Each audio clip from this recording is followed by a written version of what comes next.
오늘은 이 부활주의를 맞이하면서 부활절에 관한 말씀을 나누려고 합니다. 이거는 우리의 평생에 계속해서 반복되는 절기이기 때문에 무엇보다 부활절에 관한 말씀들에 상당한 지식이 있으리라고 생각합니다. 자, 오늘 제목이 부활의 사실성하고 더불어서 거기에 따르는 결과지요. 소망이 있다 하는 것을 말씀 나누기 위해서 부활의 사실과 소망 이렇게 제목을 잡았습니다. 자, 여기 이념 한번 볼까요? 이 세상에는 수많은 종교인들이 있죠. 신앙인들 말이죠. 종교인들이 있습니다. 종족을 따라 같은 혈통이라는 뜻이에요. 그러니까 부족을 따라서 다양한 종교들이 있습니다. 그 다음에 여기 종론이라고 그랬죠. 그 종교가 추구하는 중심 뜻이 있어요. 그 다음에 종파가 있습니다. 그것도 이제 하나로 뭉치지 못하고 세월이 가면서 이게 나누어져서 여러 갈래 유형으로 나누어진 것이 세상의 신앙계의 모습의 특징이다. 이렇게 말할 수 있어요. 근데 문제는 이게 문제예요. 오늘에 이르고 보니까 한때는 성황했으나 다 어떤 것은 흔적도 없이 없어져 버렸거나 그렇게 성황했던 모든 것들이 쇠약함을 면치 못하고 있는 것들이 거의 대부분입니다. 또 여기 재미있는 말이 있어요. 곧 고대 시대부터 이런 종교성이 왜 있느냐. 여러 가지 이유가 있는데 근본적으로 우리 인간의 나약성 때문에 있는 겁니다. 근데 더 근원적인 건 뭐냐. 우리 인간은 영혼을 가지고 있기 때문에 그렇거든요. 세상의 종교가 왜 존재하느냐 그랬을 때 인간의 제한성하고 영혼성 때문에 그래요. 우선 환경적으로 인간은 지극히 한계가 있어요. 부족해요. 그러니까 지금 흔히 요즘 우리가 말하는 세계 4대 종교의 그 교의에 추구하는 방향이 분명히 정해져 있어요. 그건 좀 이따 다시 설명할게요. 그러다 보니까 이제 처음에는 그게 이제 제대로 정립이 되지 못한 채로 여러 가지 자기들 아는 대로의 주문을 만들어요. 그리고 이제 어떤 의식을 행하면서 주술 행위를 하게 돼요. 또 그것도 부족하다 싶으면 다양한 도구를 만들어서 그런 신앙 행위를 하는 데 있어서 활용하는 이런 처신을 볼 수 있어요. 그랬는데 그 대부분은 다 소멸됐다 그랬어요. 다 사라졌어요. 근대에 이르러서 요즘 최근에 와서 그나마 남아있는 것도 그게 하나가 되지 못하고 저마다 교리가 있고요. 교의, 그들이 추구하고자 하는 그 종교의 목적성이 있어요. 목적성. 교도는 그걸 따르는 무리들을 의미하는 거고. 그렇게 해서 일부 종단들이 지역마다 형성이 되어 있습니다. 자, 요만큼만 얘기해도 뭔 얘기인지를 알 수 있을 거예요. 그럼 이런 것들 속에 우리 기독교가 하나냐? 아닙니다. 전혀 아닌 거예요. 그 구별성을 오늘 여기 보여드릴게요. 두 번째 문단을 보세요. 분명한 사실은 기독교는 이들과 다릅니다. 왜 그러냐? 여기 그랬어요. 예수 그리스도의 대속하신 역사와 부활, 성천으로 말미암아 완성되어진 것이다. 그랬어요. 그러니까 이 기독교의 가장 중요한 진실한 근본이라고 할까요? 마무리는 뭐냐? 부활이에요. 예수님의 부활. 이 세상에 존재하는 모든 종교와는 절대적으로 구분이 된다 그랬어요. 한 예를 들어 볼게요. 인도에서 시작된 불교의 교의는 뭐냐? 선의예요. 이런저런 사람들을 인간답게 살 수 있도록. 유교하면 도덕률을 얘기하죠. 또 사우디 쪽에서 시작되었던 마호멧, 그건 정치색이 있어요. 그들이 이제 탄압받고 헐벗음을 당하고 부족들 간에 서로 악의 다툼을 하면서 그 열악한 환경이지요. 그걸 이제 군집을 이루어서 아주 강력한 질서 체제를 유지하면서 그 뜻한 바를 이루어가는 그런 세력을 키우는 게 목적이었어요. 그 이슬람의 목적은 그 도덕이니 무슨 선이니 이런 개념이 아니에요. 집합체예요. 그 습성이 지금도 그대로 있습니다. 또 그 외에 이제 옛날 고대 종교로 보면 메소포타미아 지역에 그쪽엔 주로 달을 섬겼어요. 왜 달을 섬겼느냐? 농사를 잘 지어야 되니까. 농사 잘 짓게 해달라고 하는 개념을 갖고 이 달신을 섬겼어요. 특히 아브라함 시대에 그게 성행했다고 합니다. 그거는 이제 이쪽 이집트 쪽에도 마찬가지예요. 나일강 문화 쪽에 보면요. 그 나라는 덥잖아요.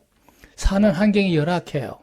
그러다 보니까 사람이 생존하고 번식하고 질병 없이 사는 게 중요해. 그 태양신을 섬겼어요. 나일강신을 섬겼어요. 그런 면이 있어요. 그 다음에 이제 그리스 로마 쪽으로 가면 철학적인 요소가 있어요. 그래서 이상한 신화들을 많이 만들어서 사람들로 하여금 이렇게 집합을 이루었던 문화를 만들었어요. 자, 문제는 이 모든 것들이 제대로 편만하게 잘 유지되고 있느냐? 그렇지는 않거든요.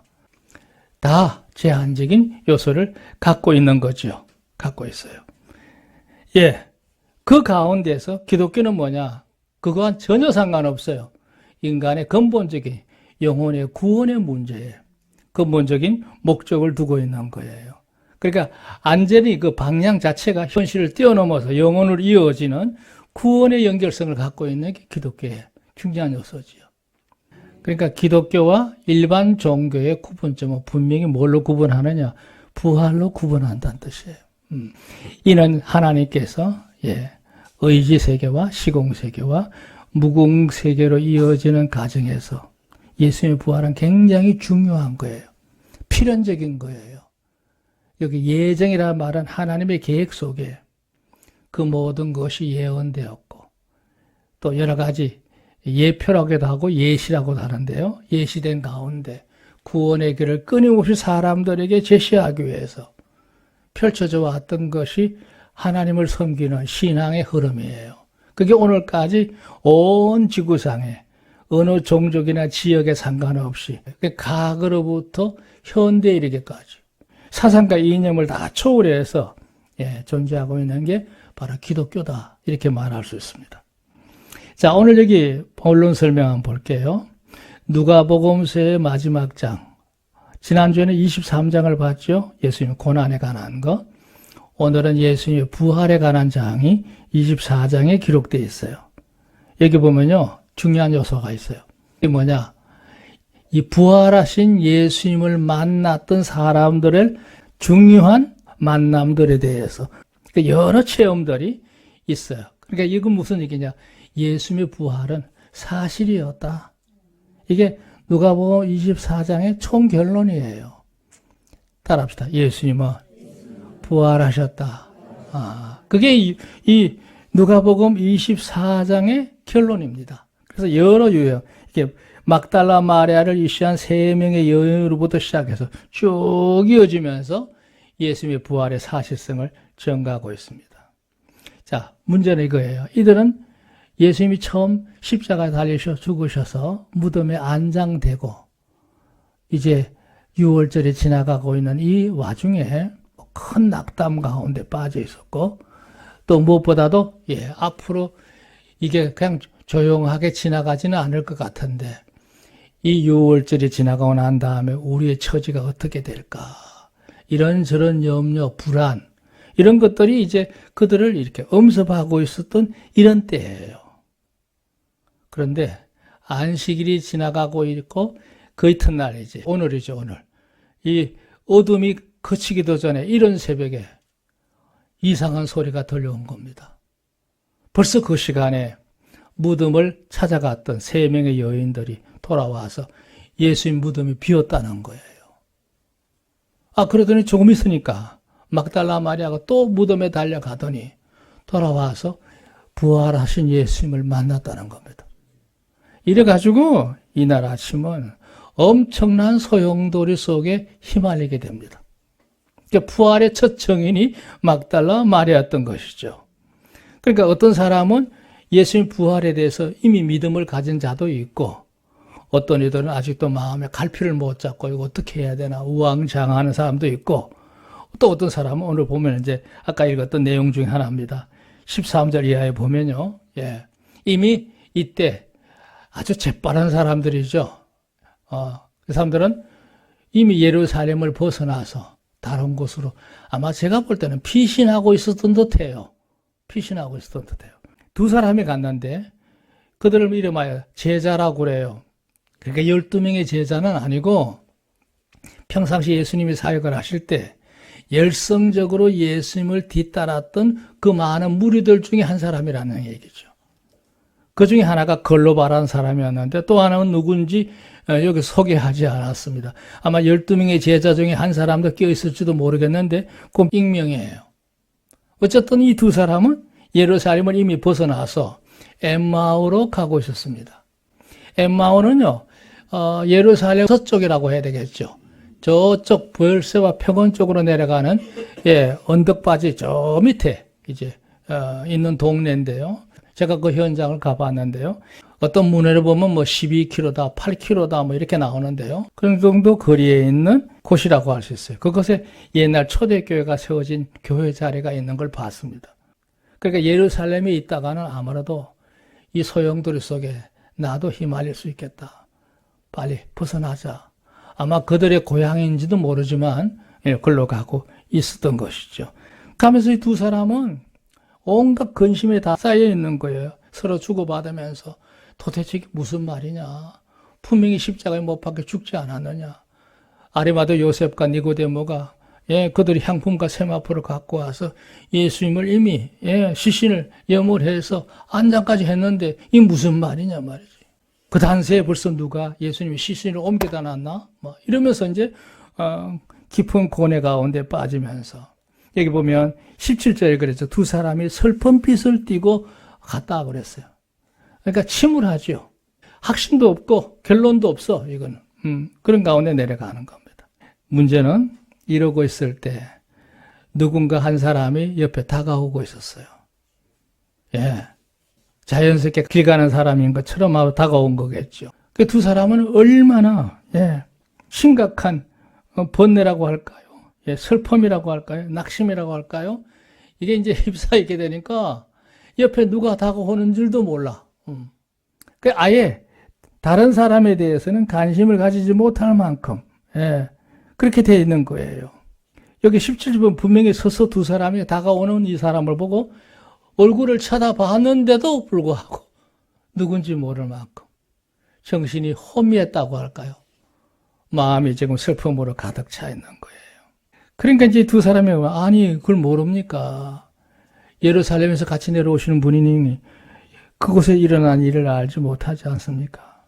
그곳에 대제사가 하는들이 예수님을 사형판에 내려가지고 십자가에 못 박았는데 오늘이 벌써 사흘째 돼간다는 날인데 금요일 날 주님이 운명하셨으니까 토요일 오늘이 이제 사흘째 되는 날이잖아요. 어떤 여자들이 새벽에 그 무덤을 찾았다가 무덤이 비어있다는 이도 있고 예수님을 봤다는 이도 있는데 이게 도대체 무슨 말인지 도저히 알 수가 없습니다. 그러면서 이제 번민하고 있을 때에 25절을 보면 주님이 이렇게 말씀하셨어요. 미련하고 선자들의 말한 모든 것을 마음에 들이미 있는 자들아. 그리스도가 이런 고난을 받고 자기 영광에 들어가야 할 것이 아니냐. 그렇게 이제 인용을 하시면서 이미 그거는 옛날부터 예언되었던 거 아닙니까? 그러면서 주님이 쭉 설명하면서 모세 때부터 시작해서 선자들이 말했던 모든 것들을 성경을 들어가면 조목조목 설명하는 거예요. 아마 내가 볼 때는 2시간 이상 걸어갔을 거라고 생각해요. 그렇게 해서 엠마오라는 초원에 가까이 가서 이제 한 주막에 가서 이제 요기를 합시다 하고 들어가서 마주 앉아가지고 요기를 하려고 보니까 그분이 누구예요? 예수님인 거예요. 할렐루야. 31절에 그랬어요. 저의 눈이 밝아져 그인 줄 알아보더니 알아보는 그 순간 주님은 그들로부터 사라지셨어. 신령체니까 그렇죠. 조금 전까지 같이 걸어오면서 대화도 나누고 많은 걸 나누었는데 주님이 순간적으로 뽕 사라진 거예요. 순간적으로 사라진 거예요. 그들이 말합니다. 32절. 우리가 그때 그분이 말씀하실 때 우리가 말씀을 듣는 중에 우리 속이 뜨겁지 않더냐. 주님이 우리와 동행하셨구나. 그래서 엠마오로 내려갔던 이 사람들이요. 그 길로 다시 되돌아서 예루살렘으로 달려오는 사건이 벌어지게 되고 우리가 엠마오로 내려가다가 부활하신 예수님과 이런 대화를 나누었고 그분을 만났습니다. 분명히 부활하셨습니다. 할렐루야. 그러니까 이제 나머지 제자들이 우왕좌왕 소동이 난 거죠. 소동이 난 거예요. 그 점을 오늘 여기서 얘기하고 싶어요. 자, 문제는요. 이 부활의 소동이 이들만 생긴 게 아닙니다. 예수님이 부활하셨을 때예요. 예. 제일 먼저 부활의 역사를 체험한 자가 누굴까요? 막달라 마리아? 아닙니다. 그보다 먼저 이 무덤을 지키던 제사장들의 하졸들이었습니다. 그들이요, 수직을 하면서 그 무덤을 지키고 있는데 갑자기 새벽녘에 됐을 때 그 무덤터가 흔들리면서 지진이 나듯이 말이죠. 진동을 하더니 강한 빛이 그 무덤을 열고 나오는 것을 봤을 것입니다. 그들이 얼마나 놀라운 광경이었는지, 예, 죽은 자처럼 땅에 엎드렸다고 그랬어요. 부활하신 예수님을 똑바로 볼 수는 없었지만 심상찮은 일이 일어난 것을 분명히 깨달은 거죠. 날이 밝아서 그들이 이제 이 사실을, 예, 대제사장이나 사내들은 공에 가서 보고를 해야 될 거 아니에요. 괘씸한 것은요, 마태복음 보면요, 대제사장을 찾아가서 지난 새벽녘에 이런 일이 있었습니다. 보고를 하니까 돈을 줘가지고 매수를 했다고 그랬어요. 매수를. 그게 뭐냐? 우리가 잠깐 조는 사이에 그 추종자들이 와서 예수의 시신을 훔쳐갔다고 얘기해라. 도둑 맞았다고 얘기를 해라. 그래가지고 이제 이 사람들이 그 돈을 받아놓으니까 또 아마 권력들이니까요. 예, 압박을 받고 잘못된 거짓 소문을 퍼뜨리게 됐던 원인이 됐다고 하는 것을 성경에서 마태복음에서 분명히 제시하고 있어요. 어쨌든 그들에게도 예수님의 부활은 큰 걱정거리죠. 이미 앞서 그들이 파수병을 그다 세워놓았을 때부터 시작해서 예수의 부활을 염두에 두고 지키게 했는데 그게 사실인 것이 드러나게 된 겁니다. 그래서 여기 일대지에 이 부활절의 소동에 대해서 설명하고 있습니다. 참고하실 것은 이쪽에 간주면에 보면 부활일지 24개 항목을 쭉 기록해 놨는데요. 다 이 부활과 연관되어 있는 중요한 현상들을 여기 담고 있죠. 예. 자, 문제는요. 또 하나의 중요한 사실입니다. 2번을 보세요. 낭망에서 희열입니다. 예수님의 무덤을 찾아갔던 세 여인, 막달라 마리아, 야고보의 모친 마리아, 그리고 살로메라고 그랬죠. 그들은 십자가에서 예수님의 시신을 내려갔고 아리마대 요셉하고 니고데모가 향품과 세마포를 갖고 와서 아리마대 요셉 무덤에 장사하는 것까지 다 지켜봅니다. 참 흥미로운 거는요. 예수님이 사내들인 공에서 사형 언도를 받아야 된다고 결론을 내렸는데 그 간원들 속에 이 아리마대 요셉하고 니고데모도 있었다는 얘기죠. 왜냐하면 아리마대 요셉이나 니고데모나 사내들인 공회원들이에요. 물론 그들이 예수를 십자가에 못 박는데 동조하지는 않았을 거예요. 절대 다수가 그 군집된 표를 따라서 말이죠. 거수해버리니까 이 소수인 이 사람들은 아마 뒤에서 안타까움으로 가슴을 치었을지도 몰라요. 그랬는데요. 예수님 십자가에 달리시고 난 이후에 이들의 담대함이 되살아난 거예요. 자기들의 명예를 잃는 한이 있더라도 이분의 시신만큼 우리가 반드시 거두어야겠다. 그래가지고 아리마대 요셉하고 니고데모가 나섰다는 점이 의미롭지 않아요? 그래서 이제 예수님이 시신을 빨리 처리해야 되는데 만약 저들을 내버려 두면 6월절에는 시신을 달아놓지 않거든요. 그럼 아무렇게나 거두어서 처리를 할 텐데 말이죠. 아, 그래서는 안 되겠다. 그러니까 예수님을 이 안장하는 데 있어서 아리마대 요셉이나 니고데모는요, 자기 간직 자체를 심지어 경우에 따라서 목숨까지 내놔와야 될 상황에 직면하게 된 거예요. 근데 그거를 기꺼이 감수하고 총독을 찾아가서 내가 장사할 수 있도록 허락을 해 주시오. 그 아리마대 요셉이 이제 빌라도 총독을 찾아가서 허락을 요청하니까 그렇게 해라고. 그래가지고 이제 급하게 서둘러서 안장을 했으니까 그렇게 뛰어다니고 하는 시간이 상당히 소요되었으리라고 생각합니다. 그랬을 점에 이 모든 일들을 함께 동참하고 무덤의 자리를 분명히 하고 난 이후에 막달라 마리아하고 야고보의 모친 마리아하고 살로메가요 시내 우리 말하면 예루살렘 성 안으로 뛰어들어갑니다. 왜냐하면 6월절이 다가오니까 곧 시장 문이 닫히거든요. 그래서 향품을 미리 준비합니다. 금요일 날. 그리고는 그걸 준비해 놨다가 안식일이 끝나고 말이죠. 바로 오늘이죠, 오늘. 이런 새벽에 예수님 무덤으로 달려가서 예수님의 시신을 한 번 더 자신들이 정리한 후에 갈릴리로 가야겠다. 이렇게 생각하고 올라갔다가 예수님을 만나게 된 거죠. 그런데 더군다나 이 막달라 마리아는 두 번이나 달려와서 보다 적극적으로 예수님의 이 부활의 사실에 대해서 확인하는 과정을 보게 됩니다. 자, 중요한 점은 그 뒤에도 나옵니다만은 이제 그 후로 기록을 보면 베드로도 낮에 예수님을 만났다는 의도도 있고 또 어떤 여자들도 예수님을 길에서 마주쳤다는 이런 기록도 있는데요. 공식적으로는 그날 밤에 그들이 뒤숭숭한 가운데 어느 한 집에 모여서 모두가 다 이게 도대체 어떻게 된 걸까? 초조하게 그들이 그 밤을 보내고 있을 때에 주님이 그곳에서 임재하시는, 현현하시는 역사가 일어나게 되죠. 너에게 평안이 있을지어다.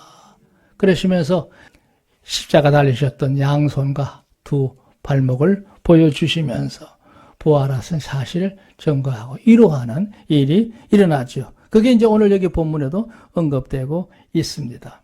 뿐만 아니라 여기 또 하나 얘기 있는 거는요. 그런 후에 이제 예수님의 제자들은 그 길로 예루살렘을 떠나서 그들의 원래 본업이 있던 갈릴리 지역으로 고향으로 내려가게 되죠. 그리고 그곳에 가서 고기를 잡다가 예수님이 부활하신 후에 한 40일 동안 계시잖아요. 이 땅에 계시는 동안에 여기저기 주님이 현현하시면서 나약한 성도들을 다시 일깨우고 부활의 역사를 경험할 수 있도록 만나는 일들이 벌어져요. 그 유명한 요한복음 21장에 나오는 7 제자들 앞에 주님이 새벽녘에 나타나셔서 숯불에 고기와 떡을 구워가면서 베드로를 시한 그들에게 제자의 사명을 강조하시는 장면을 우리가 보게 됩니다. 이런 일들을 겪으면서 주님은 40일 동안 부활하신 후에 계시면서 수많은 성도들을 다시 다 일깨우셨어요. 그래서 슬퍼하고 낙심할 일이 아니라 이제는 죽음도 두렵지 않는 담대한 신앙인의 모습으로 완전히 그들이 돌아선 거죠. 그래서 그들을 이제 다 이끌고 예루살렘으로 올라가셔서 감난산에서 그들이 보는 앞에서 주님이 성천하신 거예요. 할렐루야. 그러면서 부탁하죠. 너희는 이제 저 도성으로 들어가라. 내가 너에게 약속한 대로 나 대신 하나님의 성령을 너에게 보내리라. 할렐루야. 그래서 그들이 이제 환란이 기다리고 있는 예루살렘 도성으로 들어가서 그들이 함께 모여서 기도하게 되죠. 그게 3번이에요. 이때요 놀라운 일이 벌어지죠.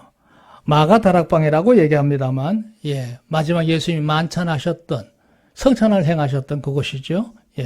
그곳에 가서 모여서 함께 열심히 모여서 기도했는데 그때 모인 무리가 120여 명쯤 됐다고 그랬어요. 그래서 흔히 말하는 120문도라고 그래요.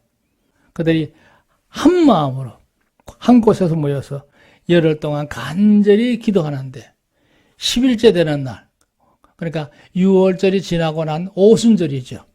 오순절에 성령이 그 다락방에 임하게 된 겁니다. 할렐루야. 그게 오순절 역사예요. 오순절 역사. 그때 그들이 불을 받고 그 길로 뛰쳐나와서 예루살렘 도성에서 예수님을 전거하기 시작합니다. 베드로가 대표적으로 외쳤을 때에 그의 설교를 듣고 수많은 사람들이 각각 타지에서 왔지만 자기들의 말로 들리는 방언을 듣게 돼요. 분명히 나오는 말은 한 사람의 말인데 듣는 건 자기들이 살고 있는 지역의 말로 들리게 된 거예요. 놀라운 경험을 한 게죠. 방언의 역사죠. 그래서 예수님을 영접하게 되는데 도대체 우리가 그럼 어떻게 해야 되느냐. 그 유명한 말, 다른 거 없다. 회개하고 예수님을 구주로 영접해서 예수를 믿으라. 그래야만 너희가 구원을 받으리라. 할렐루야. 그래서 그날에요, 예수님을 구주로 영접해서 회개하고 침례받은 사람이 3,000명이었다고 그랬어요.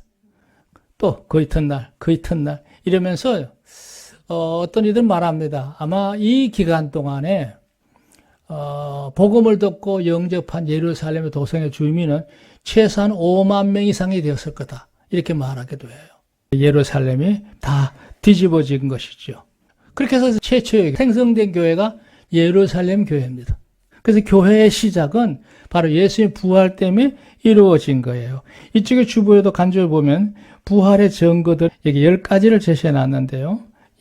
예수님이 부활에 대해서 늘 수시로 사역하는 가운데 부활이 있다는 사실을 증거한 행위들이 많잖아요. 죽은 자들을 살리는 일들이 예수님 사역에서만 3사람 있잖아요. 나사로도 살리시게 되고 야이로 딸도 나인성 가부의 아들도 예수님이 살리시는데요.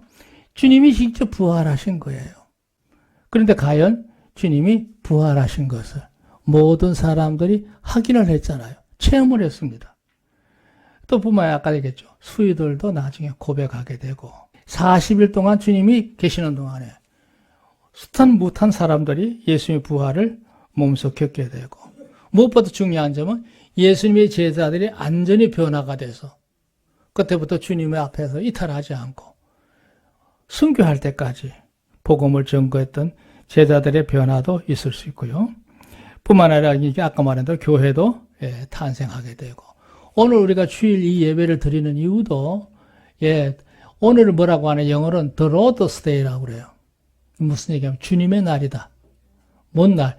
주님이 부활하신 날을 통해서 성도들이 모여서 예배 드리는 날이 바로 오늘 주일임을 믿습니다. 그러니까 우리가 오늘 썬데이 태양의 날이 아니고 주님의 날인 줄로 믿습니다. 성찬 예식도 부활했기 때문에 가능한 거고요. 신약 성경 27권을 기록한 이유도 예수님 부활 때문에 기록하게 된 거예요. 그렇지 않았으면 신약 성경이 정경화될 수가 없어요. 자, 결론입니다. 여기 3번 문단의 두 번째 중간에 보면 이런 말씀이 있어요. 만약에 우리 인생들의 삶이 지극히 육적인 것에만 단회적으로 한정되어 있다면 사람들이 추구하는 고상한 이상이란 아무런 의미가 없다 그랬어요. 뭔 말인지 아시겠습니까? 사람이 만약에 세상에 태어나서 세상에서 그냥 육신으로 살다가 죽는 게 전부라고 하면 우리에게 무슨 고상한 가치가 필요하고 도덕률이 필요하고 또 선행과 사랑이 필요하고 이웃을 위한 봉사가 필요합니까? 그렇잖아요? 염치나 양심도 필요 없습니다. 그건 사회적인 합의일 뿐이고 내 개인적으로 이득을 위해서는 수단 방법 가리지 않고 내 사는 동안 모든 걸 추구하는 게 옳지 않아요? 근데 그렇게 살 수는 없지요. 그거는 뭐냐? 사회의 법이 무서워서 그렇게 사는 게 아니라 우리에게 중요한 건 영원한 내 미래, 영원한 천국, 영원한 구원이 우리에게 이미 있기 때문에 오늘만을 위해서 살 수 없기 때문에 사람들이 모든 게 조심하고 절제하고 하나님 앞에 무릎을 꿇고 고백하고 해결을 요청하는 거 아니겠어요? 그러니까 이 모든 이유가 뭐냐? 사실은 오늘날까지 사회가 전 세계 어느 나라 할 것 없이 많은 나라들의 가치관이 많이 요동을 치고 타락했다 할지라도 보편적인 관점에서 볼 때 사회적인 모든 윤리의 일정한 질서가 유지되고 있는 이유는 불교 때문입니까? 유교 때문입니까? 이슬람 때문입니까? 아닙니다. 예수님의 부활이 있기 때문에 아직도 사회적인 정의가 유지되고 있는 거예요. 할렐루야. 이거는 공산주의 국가, 전제주의 국가도 이걸 거부할 수가 없어요. 그들의 내심 하나님을 두려워하는 거예요. 왜요? 부활이 분명한 사실이었기 때문에. 그런데 오늘 얘기하는 거예요. 그저 막무가내로 오늘만을 위해서 사는 거. 그렇게 사는 사람들이 있죠, 세상에는. 지극히 탐욕적이고 자기중심적인 사람들. 잔인한 사람들 많이 있어요. 그들은 부활이라는 개념 자체가 그들 의식 속에 없는 현상 중에 하나예요. 그들이 부활이라는 걸 알고 내일이라고 하는 걸 분명히 안다면 절대 그 짓을 못하죠. 못해요. 그들은 이미 우리 인간의 판을 대열해서 예된 사람이라고 할까요? 제된 사람들이라고 할 수 있어요. 그는 우리 보통 규범 속에 들어올 수 없죠. 보세요. 다시 말해서 사람들이 저마다 절제하거나 이타적, 다른 사람을 위해서 헌신하고 봉사하는 걸 의롭게 여기는 거예요. 그건 사회적 규범 때문에 아니에요. 선악의 구분과 선택이 이게 오늘 내가 그렇게 선택하는 것이 영혼으로 이어지는 내일의 삶에 영향을 준다는 사실을 알고 있기 때문에, 믿기 때문에 우리가 하나님을 섬기면서 성경이 말하는 의를 따라서 선한 양심을 이루어가는 줄로 믿습니다. 그래서 이 부활절은요, 우리의 삶을 다시 한번 정리정돈하게 하는 분명한 의미가 있습니다. 자, 마지막 문단 하나 볼까요? 우리 성도들은요, 예수님께서 분명하게 선언하신 그 영원한 미래의 세계에서 영광의 부활을 이룰 축복의 대상들이다. 인정하시면 아멘. 이걸 믿으시기 바랍니다. 우리는 어떤 존재냐? 예수님이 분명히 언급하셨잖아요. 너희는 근심하지 말고 마음에 두려워하지도 마라. 내가 먼저 가서 너희를 위하여 있는 처소를 예비하고 다시 와서 너희를 나 있는 곳으로 있게 하리라고 그랬어요. 모든 인생이 다 같지 않다. 세상의 삶을 끝냈을 때 어떤 이들은 영생하는 부활로 부활한 자도 있고 어떤 이는 심판의 부활을 받으리라고 주님이 분명히 언급하셨거든요. 그러니까 영원으로 이어지는 미래가 부활을 통해서 결정된다는 걸 의미하고 있어요. 이거는 예수님만 그렇게 하신 게 아니에요. 이 사실을 사도들도 증거하게 되고 그들이 이제 그때로부터 이 복음을 전해서 전 세계 곳곳에 하나님의 교회가 있는 줄로 믿습니다.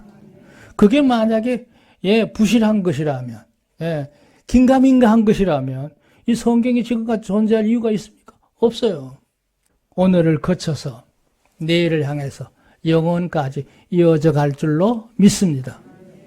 다시 한번 마무리합니다. 이 부활절을 맞이해서 여러분의 영혼의 구원만이 아니라 여러분 육신의 삶이나 모든 것에서 또 영혼의 모든 심령의 역사 속에서 하나님의 놀라운 부활의 은혜의 축복이 함께 하시기를 주의 이름으로 축복합니다.